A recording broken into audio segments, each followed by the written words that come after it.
Le marketing de contenu par rapport au marketing traditionnel, tant à quelle compagnie? Le marketing de contenu par rapport au marketing traditionnel. Ce contenu vous est proposé par tant à quelle compagnie? Sans publicité, personne ne connaîtrait les produits et services que vous proposez. Il existe différentes façons de transmettre ces informations aux consommateurs, le marketing traditionnel et le marketing de contenu.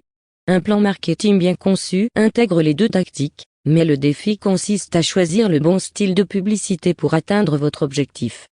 Avant de déclarer que le marketing traditionnel est dépassé ou que le marketing de contenu est la seule voie à suivre à notre époque, examinons de près la différence entre ces deux stratégies.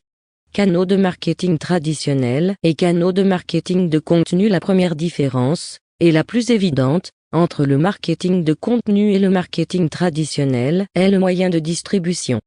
Le marketing traditionnel utilise les moyens suivants pour faire passer son message: publicité à la télévision et à la radio, annonces dans les journaux et les magazines, bannières publicitaires, postage direct, brochures, dépliants, panneaux d'affichage et enseignes. Le marketing de contenu utilise des canaux de distribution totalement différents. Selon le Content Marketing Institute, les médias sociaux sont le moyen le plus populaire de publier du contenu, 92% des spécialistes du marketing utilisant cette tactique. Les autres méthodes de distribution populaires sont les suivantes: les bulletins d'information par courriel, les articles de site web, les articles de blog, votre propre blog ou des articles invités, infographies vidéo, webinaires et podcasts, livres blancs et e-books. Les deux tactiques de marketing ont leur lot d'avantages et d'inconvénients. Par exemple, les tactiques de marketing traditionnelles, en particulier les espaces à la télévision et à la radio, vous donnent accès à des audiences extrêmement vastes. D'un autre côté, le coût typique d'une publicité télévisée de 30 secondes varie entre 15 et 50 000 € pour un spot télévisé à la télé belge. En revanche, le marketing de contenu coûte 62% de moins que les spots traditionnels, ce qui en fait une option extrêmement viable pour les petites entreprises. Mais il est également beaucoup plus difficile d'attirer l'attention sur une vidéo YouTube que sur un spot télévisé. Tant à quelle compagnie logo dire ou donner? Le marketing traditionnel consiste à parler au public de votre produit ou service, à lui expliquer pourquoi il en a besoin et comment l'obtenir. Les entreprises qui utilisent cette méthode recherchent l'audience démographique pour tenter de le persuader de faire un achat et ne fournissent que peu ou pas de valeur en retour. Le marketing de contenu adopte une approche complètement différente.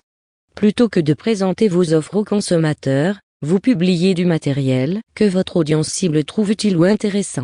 Il peut s'agir d'une vidéo amusante, d'un guide pratique ou d'une étude de cas inspirante en rapport avec votre produit. Avec cette approche, vous créez une situation dans laquelle vous donnez au public quelque chose de valeur, et si vous avez fait votre travail, il reviendra vers vous lorsqu'il aura besoin de votre produit ou service. Le Red Bull Stratojump est un excellent exemple de Red Bull qui a fait connaître sa marque en organisant un événement passionnant plutôt que de commercialiser directement sa boisson. Et le retour sur investissement est impressionnant. Pendant la période précédant cet événement, la chaîne YouTube de Red Bull a gagné 87 801 abonnés, sa page Facebook a été partagée par plus de 83 000 personnes et, au cours des 6 mois suivants, les ventes ont augmenté de 7% pour atteindre 1,6 milliard de dollars. Dialogue versus monologue. Le marketing traditionnel a tendance à être unilatéral.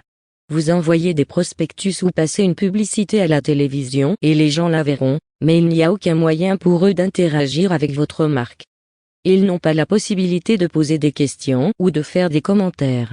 Le marketing de contenu est interactif.